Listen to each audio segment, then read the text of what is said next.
Francisco. Une marée rouge cette nuit dans les rues de São Paulo au Brésil. Des centaines de milliers de partisans de Lula sont venus fêter l'élection à la présidence de l'ancien métallo, 77 ans, qui va donc faire son retour aux affaires 12 ans après avoir quitté le pouvoir. La victoire, ceci dit, est extrêmement serrée. Moins de 2 points le séparent du vaincu, le président sortant Jair Bolsonaro. Pour en parler avec nous ce matin, nous sommes en ligne avec Juliette Dumont. Bonjour.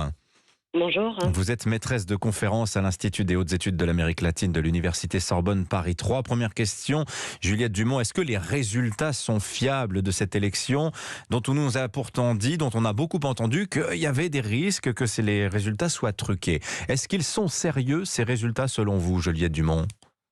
Oui, ils sont parfaitement sérieux.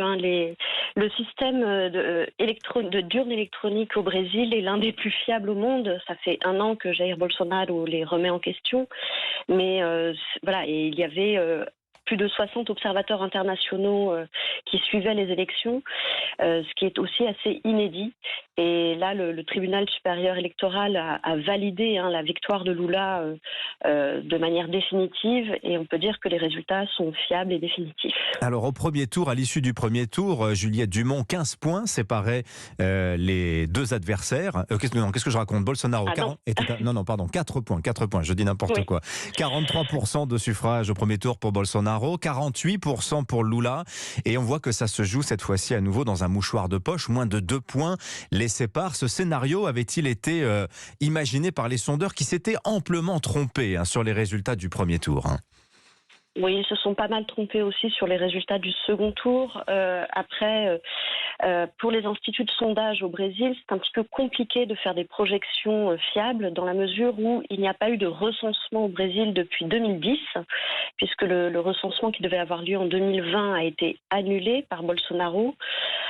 Donc les projections qui sont faites sur des données démographiques qui ne sont pas actualisées, notamment en ce qui concerne la part de la population de confession évangélique.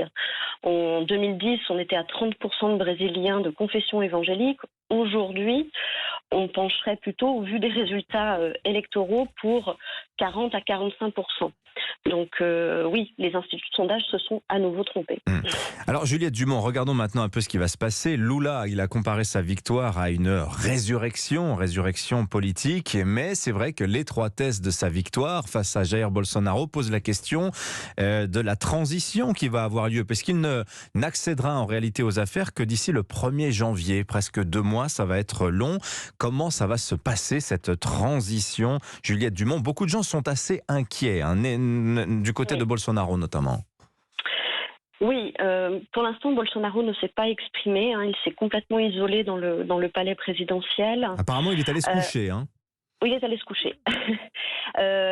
Et il est apparu au soir de ce deuxième tour assez isolé. Ça va effectivement être la question, comment va se passer cette transition. Après, il y a eu toute une série de prises de parole reconnaissant la victoire de Lula. Donc, évidemment, celle du président du tribunal supérieur électoral, mais aussi celle de la présidente de la Cour suprême du Brésil, et celui du président de la Chambre des députés, Arthur Lira, qui a été un allié de Bolsonaro ces 2 dernières années, et qui a dit qu'il fallait respecter le choix des urnes, qu'il ne pouvait pas y avoir de contestation possible. Et c'est plutôt ce que l'on entend même parmi des députés ou des gouverneurs proches de Bolsonaro. Donc là, c'est à savoir si les partisans de Bolsonaro, notamment dans la rue, vont respecter le choix des urnes. Il y a déjà quelques mouvements du côté de camionneurs, mais pour l'instant, nous n'avons pas connaissance de troubles depuis cette nuit.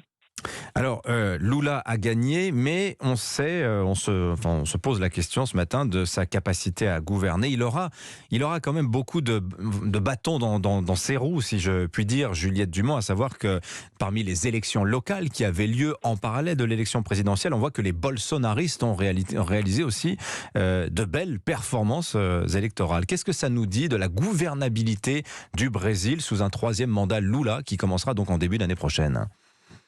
Bien, ça va être très compliqué puisqu'effectivement le Congrès, Sénat et Chambre des députés sont très conservateurs avec le parti de Bolsonaro qui a fait une percée foudroyante dès le 2 octobre. Pour ce qui concerne les gouverneurs, on a aussi une percée du bolsonarisme, même s'il y a un relatif équilibre, avec un allié de Bolsonaro qui a quand même pris la tête de São Paulo, de l'État de São Paulo, qui produit un tiers du PIB brésilien. On a aussi beaucoup de militaires qui ont été nommés par Bolsonaro dans la haute administration fédérale. On a plus de 3000 militaires dans cette haute administration, ce qui est plus que pendant la dictature. Donc effectivement, la question de la gouvernabilité pour Lula va se poser, même s'il a eu un discours, son discours post-victoire a été un discours assez magistral dans la mesure où il a rappelé qu'il était là pour tous les Brésiliens, qu'il tendait la main à tous et que sa priorité c'était la lutte contre la faim qui est revenue au Brésil, mais aussi l'union du pays qui s'est littéralement déchirée pendant ces élections. Et vraiment son discours a été celui de l'union, de la paix, du retour à une vie politique normale. Et d'ailleurs, les journalistes du groupe Globo, qui est un des plus grands groupes médiatiques brésiliens et qui n'est pas particulièrement favorable à Lula, eh bien, ces journalistes ont reconnu que pour la première fois depuis 4 ans, il y avait un réel homme d'État au Brésil. Et un discours de rassemblement pour un président nouvellement élu, ce qui fait partie des mœurs démocratiques habituelles. Mais effectivement, on les avait un peu perdus de vue ces derniers temps au Brésil. Merci beaucoup Juliette Dumont d'avoir été en ligne avec nous. Je rappelle que vous êtes maîtresse de conférence à l'Institut des hautes études de l'Amérique latine de l'Université Sorbonne Paris 3. On va reparler du Brésil évidemment ce matin, d'ici toute la journée sur Europe 1. Le regard de Vincent Hervouette notamment tout à l'heure à 7h40. Pour l'heure, 7h20 sur Europe 1.